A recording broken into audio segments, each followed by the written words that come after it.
किसी सेठ जी के घर एक मजदूर काम कर रहा था। पास में ही गुरुजी का प्रवचन चल रहा था, जिसे लोग बड़े ध्यान से सुन रहे थे। मजदूर भी अपने काम के बीच गुरुजी की बातें सुन रहा था। गुरुजी हवन कथा कराने से घर के सभी शनि दोष दूर होने और परिवार में सुख समृद्धि आने के महत्व के बारे में बता रहे थे। मजदूर ने गुरुजी की बातें सुनकर मन ही मन ठान लिया कि वह अपने घर पर हवन कराएगा। घर जाकर उसने अपनी पत्नी को गुरुजी के बारे में बताया और दोनों ने मिलकर हवन कराने की योजना बनाई। अगले दिन मजदूर गुरुजी से मिलने गया और घर पर हवन कराने के लिए विनती करने लगा। गुरुजी ने उसे हवन में लगने वाली सामग्री और उसके खर्च के बारे में बताया।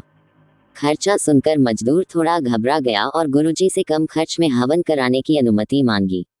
गुरुजी ने कहा, कोई बात नहीं, मैं अपने शिष्यों को भेज दूंगा। वे तुम्हारे घर पर छोटा हवन करके आ जाएंगे।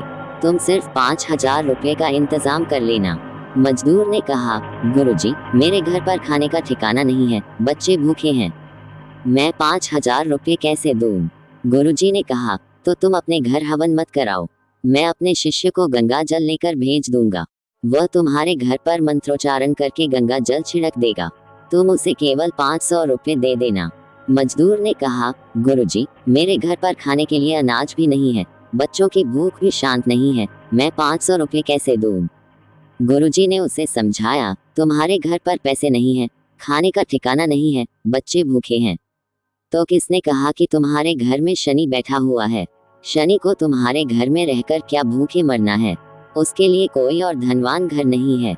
गुरुजी ने अंत में कहा, तुम्हारे घर में कोई शनि नहीं है, तुम बस अपने काम पर ध्यान दो और साथ में कोई छोटा व्यवसाय शुरू करो, चाहे चाय ही बेच लो।